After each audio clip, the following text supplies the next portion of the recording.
ট্র্যাকটি শিয়ালদহ থেকে শুরু হয়ে Baithakkhana, Bowbazar Street, Dalhousie Square, Strand Road ধরে এগিয়ে আর্মেনিয়ান ঘাটে শেষ হয়েছিল। এইখানেই প্রথম শুরু হয় অদ্ভুত একটা পরিবহন ব্যবস্থা। সেই সময় তো ইলেকট্রিক ছিল না, তাই ঘোড়া দিয়ে ট্রাম চালানোর পরিকল্পনা হয়। ঘোড়া দ্বারা টানা প্রথম ট্রামটি 1873 সালের 28 ফেব্রুয়ারি চলেছিল।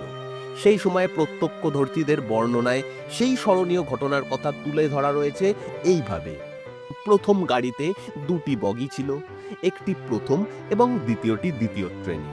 প্রথম গাড়িতে মাত্র 5 জন যাত্রী ছিল, 3 জন ইউরোপীয় এবং 2 জন ভারতীয়। দ্বিতীয় গাড়ি থেকে আস্তে আস্তে ট্রামগুলি ভিড় হতে শুরু করে।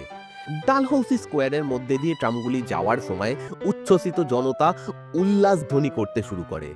তবে এই উচ্ছ্বাস বেশি দিন স্থায়ী হয়নি। 9 মাস ধরে মাসিক 900 টাকা লোকসানের পর শিয়ালদহ আর্মেনীয় পরিষেবা বন্ধ করে দেওয়া হয়। শেষ পরিষেবাটি 1873 সালের 20 নভেম্বর চলে। ট্র্যাক এবং বগিগুলি প্যারিস এবং সাউথার্ন নামে দুজন ভদ্রলোকের কাছে বিক্রি করে দেওয়া হয়।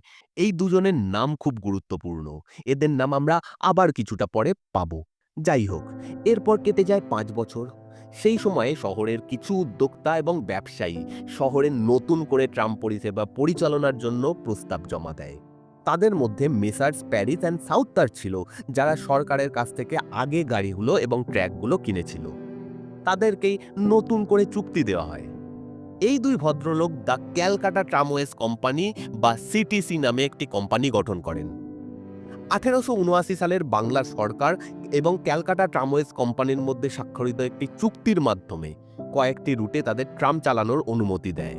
সেগুলি হল শিয়ালদহ স্টেশন থেকে বউবাজার স্ট্রিট হয়ে Dalhousie, Chowringhee Road, Chitpur Road বা বর্তমানে রবীন্দ্র সরণি, ধর্মতলা স্ট্রিট বা বর্তমানে Lenin Sarani, Strand Road, Shyambazar, Khidirpur, Wellesley Street বা বর্তমানে যেটি রফি আহমেদ কিদওয়াই রোড নামে পরিচিত। 1880 সালের 29 অক্টোবর শিয়ালদহ বউবাজার রুটে কলকাতা ট্রামওয়েজ কোম্পানির প্রথম ট্রাম চালু হয়। 1880 সালের 19 নভেম্বর ডালহাউসি স্কোয়ার এবং হেয়ার স্ট্রিটে ট্রাম লাইন সম্প্রসারিত হয়। বাকি রুটগুলি মোটামুটি 1884 সালের মধ্যে চালু হয়। প্রতিটি গাড়ি একজোড়া ওয়েলার ঘোড়া দিয়ে টানা হতো। 1896 সালের মধ্যে চালু হওয়া সিটিসির 6টি ডিপো ছিল: শ্যামপুকুর, চিতপুর, শিয়ালদা, ধর্মতলা, ভবানীপুর এবং খিদিরপুর। গাড়ি এবং ঘোড়াগুলি এই ডিপোতে রাখা হতো। 1890-91 সালের সিটিসির হিসাব অনুযায়ী 2250 জন শ্রমিক এবং 1000টি ঘোড়া ছিল।